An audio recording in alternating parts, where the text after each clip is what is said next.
ታሪኽና ዝጅምር ካብታ ናይ ጃፓን ዋና ከተማ ንእሽተይ ወፂልካ ኣብ ትርከብ ሓንቲ ገጠራማ ከተማ ውሽጢ እንትኸውን ኣብታ ከተማ ውሽጢ ምስ ቤተሰባ እትነብር ጆይ ዝተባሃለት ሓንቲ ናይ ካልኣይ ብርኪ ቤት ትምህርቲ ተማሃሪት እናረአየና እዩ።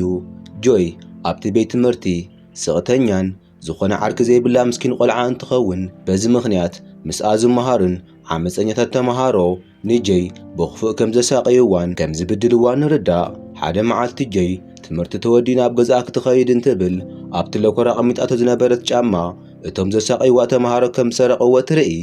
ጆይ ኣብቲ ለኮር ጠጠው ምስ በለት ዴቪድ ዝተባሃለ ቆንጆ ቆልዓ ናብቲ ኣብ ጥቓኣ ዘሎ ለኮር መፂኡ ናብ ገዛኣ ክትኸይድ እንተኾይና ሓቢሮም ንክኸዱ ሓሳብ እንተቕርበላ ጆይ ግን ሓፋር ስለ ዝነበረት ናይ ዴቪድ ሕቶ እሺ ወይ እምቢ ከይበለቶ ትተርፍ።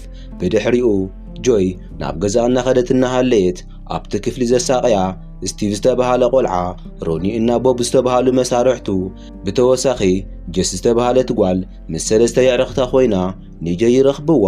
ካብቶም ኣብኡ ዘለዉ ሰባት እታ ጀስ ዝተባሃለት ናይ ተናጓላት መራሒት ጠጠው እንትትብል እተን ካልኦት ቆልዑ ግን ንጆይ ምስቲ ዝሰረቆ ጫማ ገይረን ናብቲ ጭቃ ብምድርባይ ንጆይ ተላጊፆም ገዲፎማ ይኸዱ። ጆይ ድማ ካብቲ ዝወደቐትሉ ተላዒላ ብጭቃ ጭምልቕልቂላ እናሃለየት ናብ ገዛኣ ብምጓዓዝ ናብ ገዛኣ እንትበጽሕ ምስታ ሪሃና ትበሃል ሓፍታ ገጽ ንገጽ ትራኸብ። ሪሃና ንሓፍታ ጭቃ ብጭቃ ኮይና ብዝረኣየታ ግዜ ብኹነታት ልባ ተነኺኣ ንሓፍታ ሓቂፋ እንትነብዕ ጆይ እውን ኣዝዩ ተሰሚዕዋ ኣምሪራ ትበኪ። ሽዑ ድማ ናይ ጆይ ኣቦን ኣደን ኣብ ልዕሊ ጓሎም ዝበፅሐ ነገር ርእዮም ንሰሙ እውን ንደቆም ሓቂፎም ኣምሪሮም ይነብዑ። ኣብ ዝቐፅል መዓልቲ ናይ ጆይ ኣቦ ናብቲ ቤት ትምህርቲ ኸይዱ ጓሉ ጆይ ኣብቲ ቤት ትምህርቲ ስለ ዝበፅሓ ዘሎ በደል ነታ ርእሰ መምህር እንትነግራ እታ መምህር ስልጣና ዘይትጥቀም ፈራሕ ሰብ ስለ ዝነበረት ትምህርቲ ንክዕፆ ዝተወሰነ ኣዋርሕ ስለ ዝተረፎ ንጆይ ነገራት ክኢላ ንክትመሃር ሓሳብ ተቐርብ። ሓመድ ብልዒ ናይ ጆይ ኣቦኣ ከዓ ፍትሒ ብዘይምርካቡ ኣዝዩ ሓዚኑ ካብቲ ቢሮ ምስ ወፀ። ካብቶም ንጆይ ዘሳቀይዋ እቲ ኣዝዩ ጽጋበኛ ስቲቭ ንናይ ጆይ ኣቦ ብእግሩ ካብቲ ደረጃ ብምህራም ናብ መሬት የውድቆ። ናይ ጆይ ኣቦ ድማ ምስ መንእሰይ ንክበኣስ ሓይልን ዓቕምን ስለ ዘይነበሮ ኣዝዩ ሓዚኑ ናብ ገዝኡ ይምለስ። ምሸት ከዓ ናይ ጆይ ኣቦ ንጓሉ ጆይ ካብዚ ንድሓር ናብ ቤት ትምህርቲ ንክትኸይድ ከም ዘይትግደድን ገንዘብ ምስ ረኸበ ድማ ኣብ ካልእ ቤት ትምህርቲ ወሲዱ ከም ዘመዝግባ ቃል ይኣትየላ። ጆይ እውን በቲ ዝሰምዐቶ ነገር ኣዝያ ተሓጒሳ ካብታ መዓልቲ ንሳ ንድሓር ናብ ቤት ትምህርቲ ከይኸደት ብምትራፋ ኣብቲ ቤት ትምህርቲ ንጆይ ዘሳቀይዋ ዝነበሩ ቆልዑ ዘሳቀይዎ ሰብ ስኢኖም ኣዝዩ ይድብሮም። በዚ ምኽንያት ኣብ ከክንዲ ጆይ ሚሸል ዝተባሃለት ናይቲ ክላሶም ዓሻ ቆልዓ ከሳቀይዋ ይጅምሩ። ሓደ መዓልቲ ሚሸል ናብ ናይ ጆይ ገዛ ኸይዳ እንታይ ኮይና ከም ዝተረፈት ንጆይ ምስ ሓተተታ ኣብቲ ቤት ትምህርቲ ንሳ ብዘይ ምህላያ ምኽንያት ኣብ ከክንዳኣ ንዓ ብኽፉእ እናሳቀይዋ ከም ዝኾነ ገሊፃ ንጆይ ከዓ ናብቲ ቤት ትምህርቲ ንኸትምለስ ትልምና። ጆይ ግን ናይ ሚሸል ልመና ሸለል ብምባላ ምኽንያት ሚሸል ናብቶም ንዓኣን ንጆይን ዘሳቀይዋ ዝነበሩ ቆልዑ ከይዳ ዝበልዋ ነገር ከም ትገብረሎምን ብምትክኡ ድማ ንዓ ከም የዕርኽቶም ንክርእይዋን ካብዚ ንድሓር ንከያሳቀይዋን ሓሳብ ተቐርብ። በዚ መሰረት እቶም ቆልዑ ሓደ ጀሪካን ነዳዲ ኣምፂኣ ናይ ጆይ ገዛ ንክተቃጽሎ ኣብ ዝነገርዋ ግዜ ሚሸል እውን ብዘይ ምንም ምንታእ ብጽባሒትኡ ጀሪካን ሙሉእ ነዳዲ ሒዛ ምስቶም ባዕለግታት ቆልዑ ትመጽእ። ካብቶም ቆልዑ ሓንቲ እታ ጀስ ዝተባሃለት ናይ ተናጓላት መራሒት ግን ኣብዚ ሕዚ ዶብ እናጠሓሱ ከም ዝኾኑ ብምግላጽ ተፈልያ እንትኸይድ እቶም ካልኦት ቆልዑ ግን ንሚሸል እቲ ጀሪካን ኣሸኪሞም ናብቲ ናይ እኒ ጆይ ገዛ ይኸዱ። ሽዑ መዓልቲ ጆይ ምስ ሓፍታ ሪሃና ወክ ወፂኣ እናሃለየት ኣብቲ መንገዲ እቲ መምሃርታ ዴቪድ ብካሜራ ፎቶ እናሰኣለት ረኽቦ። ጆይ ንሓፍታ ናብ ገዛ ምስ በፅሐታ ንሳ ግን ምስ ዴቪድ ኣብቲ መንደር እናዘሩ ምንግጋርን ምጽዋትን ይቕጽሉ። ኣብቲ ሽዑ ሰዓት እቶም ንጆይ ዘሳቀይዋ ቆልዑ ናብ ናይ ጆይ ገዛ ምስ በጽሑ እቲ ነዳዲ ኣብ ናይ እኒ ጆይ ገዛ ኣፍሲሶም ከቃጽልዎ እንትብሉ ካብቲ ውሽጢ ገዛ ናይ ጆይ ኣደ ሃዲማ ብምውፃእ እቶም ቆልዑ ብዝገርም ጭካነ እቲ ነዳዲ ናብ ልዕሊኣ ብምፍሳስ ሓዊ ይውልዑላ። ኣብቲ ሽዑ ግዜ እቶም ኣብ ውሽጢ ዝነበሩ ናይ ጆይ ኣቦን ሓፍታን ኣውያት ሰሚዖም እንትወፁ እቲ ስቲቭ ዝተባሃለ ቆልዓ ግን ንዓኣቶም እውን ብሽጉጥ ብምፍርራሕ ነዳዲ ኣፍሲስሎም ብድውሎም የቃጽሎም። ጀይ ምስ ዴቪድ ውዒላ ኣብታ ኣጋምሸት ሓቢሮም ናብ ገዛ እንትምለሱ ፈጺማ ብዘይተጸበየቶ መልክዕ ገዛ ብሓዊ እናተቓጸለ ብዙሓት ሰባት ድማ ናይቲ ገዛ ዙርያ ኸቢቦም ትርኢ። ጀይ ከዓ እቲ ዝረኣየቶ ነገር ምእማን ኣብይዋ ናብቲ ሓዊ ሃዲማ ክትኣቱ ዋላ እኳ እንተፈተነት ኣብቲ ከባቢ ዘለዉ ሰባት ግን ንጀይ ኣጥቢቖም ብምሓዝ ብሓዊ ካብ ምቅጻል የድሕንዋ። ነገር ግን ዴቪድ ቅልጥፍ ኢሉ ናብቲ ዝተቓጸለ ገዛ ምስ ኣተየ ብሓዊ ተቓጺላ ብኽፉእ ዝተጐድአት ናይ ጀይ ንእሽተይ ሓፍታ ሪሃና ካብቲ ገዛ ውሽጢ ሒዝዋ ይወፅእ። በቲ ሓዊ ምኽንያት ናይ ጀይ ንእሽተይ ሓፍታ ሪሃና ናብ ሆስፒታል እንተኣቲ ናይ ጀይ ኣቦ ሓጓ ድማ እቲ ዝተፈጠረ ነገር ሰሚዑ ካብቲ ዝነብረሉ ዋና ከተማ ቶክዮ ብቕልጡፍ ናብ ናይ እኒ ጀይ መንደር ይመጽእ። እዚ ምስ ኮነ ብድሕሪኡ ናይ ጀይ ገዛ ዘቃጸልዎ ደፋራት ቆልዑ እቶም ፖሊሳት እንተበጺሖምሉ ኩሉ ነገር ከም ዘብቅዐሉ ብምሕሳብ ብፍርሒ መንቅጥቃጥ ይጀምሩ። ስገሩ ወዲም ዝሓስቡ እቲ ገዛ ንኽቃጸል ነዳዲ ሒዛ ዝመጸት እተዓሻ ሚሸል ግን ናብታ ትማል ምስኦም ዘይነበረት ጄስ ከይዳ ናይ እኒ ጀይ ገዛ ዘቃጸልዎ ንሶም ከም ዝኾኑ ብኹርዓት ኣብቲ ነግራ ግዘ ጀይ እውን በቲ ሰምዖቶ ነገር ሓሪቓ ንሚሸል ብእስክርቢቶ ኢዳ ብምውጋእ ንኻልኣይ ግዜ ናብ ጥቓ ንከይትቐርብ ተጠንቅቓ። ጀይ ከዓ ናይ ቤተሰባ ህይወት ምስ ሓለፈ ድሕሪ ቁሩብ ኣዋርሕ ናይ ክረምቲ ግዜ ይኣቱ እሞ ኣብቲ ከባቢ ሓያል በረድ ምውዳቕ እንትጅምር ጀይ ኣብ ገዛ ኮፍ ምባል ስለ ዝሰልቸያ ናብቲ ቤት ትምህርቲ ንምምላስ ትውስን። ድሕሪ ነዊሕ ግዜ ጆይ ናብቲ ቤት ትምህርቲ እንትምለስ እቶም ቤተሰባ ዝቆተላ ቆልዑ ጆይ ሕናኣ ክትፈዲ ከም ዝመጸት ብምሕሳብ ሽዑ መዓልቲ ደንጊጾም ይውዕሉ። ትምህርቲ ተወዲኡ ኩሎም ንናብ ገዞም እንትኸዱ ካብተን ጀይ ዝሳቐያ ኣጓላት መንጎ ሰለስቲአን ንጆይ ናብ ጫካ ብምውሳድ ምሽጥረን ቅድሚ ምግላጻ ንዓ ክወግዳ ይሓስባ። እተን ኣጓላት ንጀይ እናመርሓ ናብቲ ጸጥ ዝበለ ቦታ ወሲደን ቤተሰባ ብሓዊ ኣቃጺሎም ዝቐተልዎም ንሰንን እቶም ኣወዳት ይዕርኽቶም ከም ዝኾኑ ብዘይ ምንም ጣዕሳ ምስ ነገርኣ ንጀይ ከም ቤተሰባ ክቐትላ እንትዳለያ ጀይ ከይሓሰበቶ ውሽጣ ብሕርቃን ብምምልኡ ነታ ሓንቲ ጓል ዓይና ብስክርቢቶ ትወጋ እሞ እታ ጓል ብቓንዛኣዊ ምባል እንትጅምር ጀይ ኣብ ጥቓ ብዝረኸበቶ ዕንፀይቲ ርእሲ ሃሪማ ትገላግላ። ብምቕጻል ጆይ ኣብ ጥቓ ዝነበራ ክልተ ኣጓላት ብተመሳሳሊ መልክዕ ምስ ቐተለተን ኣብቲ ዝዘንብ በረድ ገዲፋተን ናብ ገዝኣ ትኸይድ። ኣብ ዝቕጽል መዓልቲ እቲ ስቲቭ ዝተባሃለ ንጀይ ዘሳቐይዋ ቆልዑ መራሒ ዝኾነ እተን ኣጓላት ይዕርኽቶም ስለ ዘይመጻ እናሓሰበ ውዒሉ ትምህርቱ ምስ ተወድአ በይኑ ናብ ገዝኡ እንትኸይድ ምስ ጆይ ኣብ መንገዲ ይራኸቡ። ጆይ ስቲቭ ኣብ ናይ ወለዳ ሞት ኢዱ ከም ዘለዎ ካብተን ኣጓላት ሰሚዓ ስለ ዝነበረት ክሳዱ ብኻራ ትወግኦ። ስቲቭ ከዓ ብድንጋጸ ካብ ጆይ ንምምላጥ ብዝገበሮ ጻዕሪ እቲ በረዳ አንሸራቲትዎ ይወድቕ እሞ እግሩ ብኽፉእ ምስ ተሰብረ በቲ ዝተሓረደ ክሳዱ ብዙሕ ደም ፈሲስዎ ተሳቒዩ ኣብኡ ይመውት። ምስቲ ዝሞተ ስቲቭ ኮይኖም ንጆይ ዘሳቐይዋ ዝነበሩ ሮኒ እና ቦብ ዝተባሃሉ ቆልዑ ጆይ ምስ ናይ ይዕርኽቶም ምጥፋእ ዘራኽብ ነገር ከም ዘለዋ ብምጥርጣር ንጆይ ንሓደ ግዜ ንመወዳታን ክወግድዋ ትልሚ የውፅኡ። ብትልሞም መሰረት ብጽባሕ ሮኒ እና ቦብ ናብቲ ጆይ ዝትነብረሉ ገዛ ከይዶም ጆይ ካብ ገዛ ክትወፅእ ከላ ተጸቢኦም ሮኒ ብቐስቲ ክወጋ እንትፍትን ነገር ግን እቲ ቀስቲ ንጆይ ስሒቱ ናብቲ ተኽሊ ይሽኳዕ። ጆይ እውን እንሮኒ ክቐትልዋ ከም ዝመፁ ስለ ዝተረዳኣ ቅልጥፍ ኢላ ናብቲ ጫካ ብምእታይ መምላጥ እንትጅምር ቦብ ይረኽባ እሞ ንክቐትላ መጥቃዕቲ ብምፍናዩ ጆይ እውን ነብሰ ያውፅእኒ ኢላ ምስ ቦብ ትጋጠም።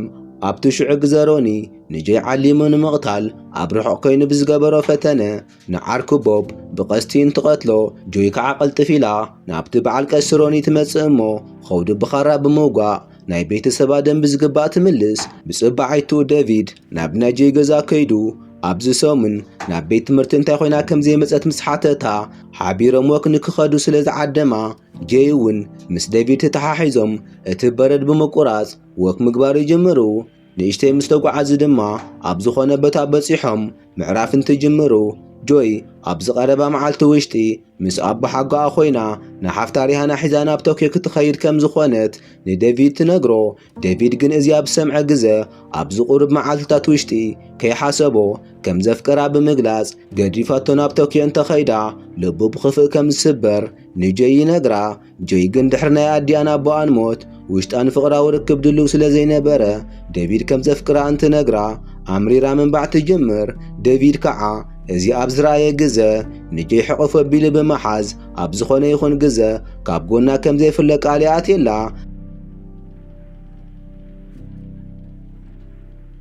ብጽባሓይቱ ድማ ተዓሻ ሚሸል ብናይ እንስቲ ብምጥፋኣ ኸቲሉ ጆይ ሃዲና እናቐተለቶም ከም ዝኾነት ርግጸኛ ኮይና ኣብ ቀጻሊ ንሳ ቅድሚ ምሟታ ነታ ንጀስ ዘሳቒዋ ዝነበሩ ናይ ኣጓላት መራሒት ዝኾነት ጀስ ደው ኢላ ናይ እንስቴቭን እተን ኣጓላትን ወፂኻ ምትራፍ ንጀስ ትነግራ።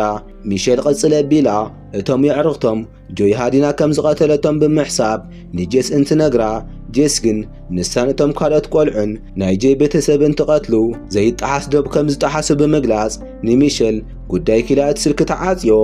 እዚ ነገር ግን ሚሸል ኣብ ጀስ ቂም ንክትሕዝን ኣብ ልዕሊኣ መጥቃዕቲ ንክትፍጽም ኣብ ውሽጣ ሓያል ቁጥዐ ይቕስቕስ። ብጽባሒቱ ጀስ ናብ ጆይ ከይዳ ምስ ረኸበታ ዋላ እኳ ምስ ዕርኽታ ተሓባቢራ ንጆይ ኣይትጨቁና ጆይ እናተበደለት ሱቕ ብምባላ ግን ኣዝያ ከም ዝተጠዓሰት ብምግላጽ ተንበርኪኻ እናነብዐት ንጆይ ይቕሬታ ተሓታ። ጆይ ከዓ ጀስ እቶም የዕርኽታ እንተሳቒይዋ ንሳ ካብኦም ተፈልያ ስለ ዘይትተሓባበር ይቕሬታ ተቐቢላ ብሰላም ተፋንያ። ጀስ ካብ ጆይ ተፈልያ ናብ ገዛ እናኸደት እናሃለየት ኣብቲ መንገዲ ምስታ ብሕርቃን ዝተመልአት ሚሸል ትራኸብ እሞ ሚሸል ናብ ጀስ ብኻራ መጥቃዕቲ ትፍንየላ። ጀስ ምስ ሚሸል ብስልኪ ከዋግዓ ከለዋ ጉዳይ ኺላታ ሓሪቓ ስለ ዝነበረት ምስ ጀስ ደም ዘፋስስ ግጥም እናገበራ ጸኒሐን። ኣብ መጠረሽታ ሚሸል ንጀስ ብኽፉእ ኣብ ደረታ ወጊኣ ኣብ መሬት ብምውዳቕ ተሳቒያ ንክትመውት ገዲፋታ ትኸይድ። ሽዑ መዓልቲ ዴቪድ ነታ ሓቢርዋ ዝነብር እናሓጉኡ ጆይ ናብ ቶኪዮ ንክትኸይድ እናተዳለየት ከም ዝኾነት ብምግላጽ ንሱ እውን ናብ ቶኪዮ ከም ዝኸይድ እንትነግራ እናሓጉኡ ግን ናብ ቶኪዮ ከም ዘይኸይድ ኣረጊጻ ትነግሮ። ድሕሪ ሰዓት ዴቪድ ንጆይ ደው ኢሉላ እንትነጋገሩ ጆይ ጽባሕ ምስ ኣቦ ሓጓኣ ኮይና ናብ ቶኪዮ ከም ትኸይድ ትነግሮ። ዴቪድ እውን እዚ ምስ ሰምዐ ሓቢርዋ ናብ ቶኪዮ ከም ዝኸይድ ኣብ ዝነግራ ግዜ ጆይ ግን ሓቢርዋ ክኸይድ ከም ዘይትደሊ ነጊራ እቲ ስልኪ ተዓጽዮ። ዴቪድ እውን እቲ ሰምዖ ነገር ክጻወሮ ስለ ዘይከኣለ ብሕርቃን እታ ዝተነጋገረላ ስልኪ ብምስባር ሕርቃን ምስ ኣረጋግዐ ናብ ሳሎን እንትምለስ ናይ ዴቪድ እናሓጉኡ ብኽፉእ ተሃሪማ ኣብ መሬት ወዲቓ ንርእያ። ቅድሚ ዝተወሰኑ ሰዓታት ዴቪድ ንእናሓጉኡ ናብ ቶኪዮ ንክኸይድ ፍቓድ ሓቲትዋ። ብዘይ ምፍቓዳ ምኽንያት ዴቪድ ንእናሓጉኡ ናብ ሞት ክሳብ ትቐርብ ዝሃረማ እንትኸውን ዴቪድ ብላዕሊኡ ክረአ ከሎ ጥዑይ ዝመስል ግን ድማ ከቢድ ናይ ኣእምሮ ሕማም ዘለዎ ሕሙም ቁልዓ ከም ዝኾነ ንርዳእ። ናይ ዴቪድ እናሓጎ ብዴቪድ ብዝበጽሖም ሓያል ማህረምቲ እናተሳቐየት ጸኒሓ ኣብ መጠረሽታ ህይወታ ተሓልፍ። ኣብ ዝቕጽል መዓልቲ ጆይ ሓፍታሪ ሃና ናብቲ ኣብ ቶኪዮ ዘሎ ዓብዪ ሆስፒታል ንክተዘዋውራ ናብ ሆስፒታል እንትኸይድ ኣብቲ ሆስፒታል ግን እታ ዓሻ ሚሸል ንሓፍታሪ ሃና ንክትቐትላ ኣብቲ ክፍሊ ቀዲማ ኣትያ ትረኽባ።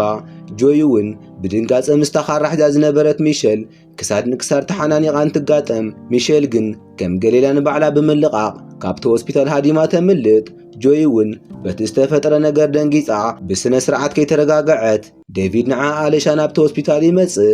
ጆይ ከዓ ኣብ ሆስፒታል ከም ዝኾነት መን ከም ዝነገሮ ኣብ ተሓቶ ግዜ ዴቪድ ድማ ኣቦ ሓጓኣ ከም ዝኾነ ይነግራ።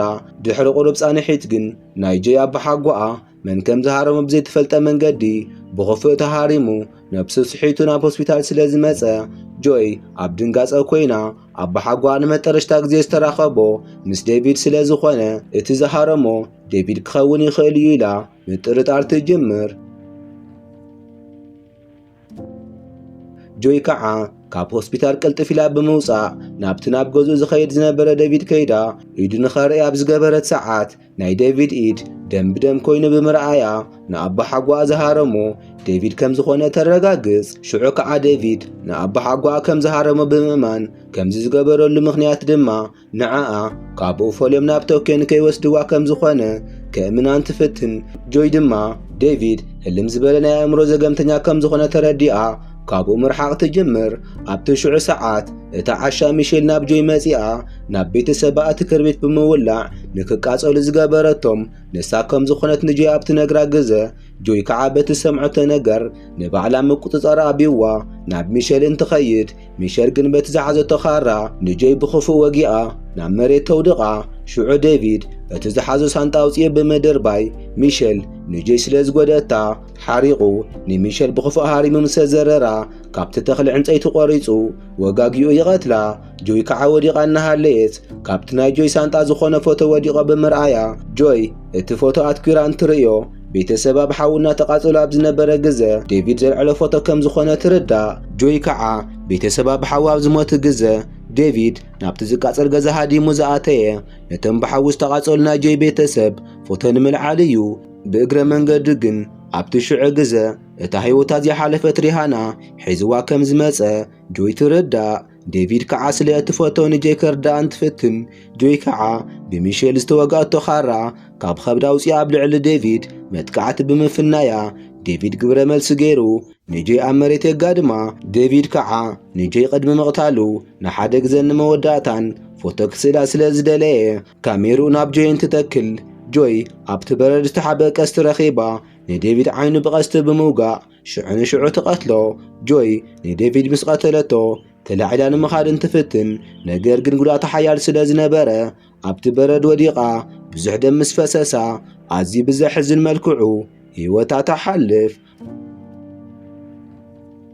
ኣብ መጨረሻ ድሕሪ እዚ ኩሉ ትርምስ ጄስ ብሚሼል ተሃሪማ ሞታ እናተጸበየት እናሃለየት ጽቡቕ ዕድል ኮይኑ ሰባት ረኺቦም ናብ ሆስፒታል ወሲዶም ከም ዘድሐንዋን ጆሲ ከዓ ብተኣምር ዝተረፈ ህይወታ ጽቡቕ ነገር እናሰርሐት ንምሕላፍ ንባዕላ ቃል እናተየት እናርአየና ታሪኽና እውን ይውዳእ።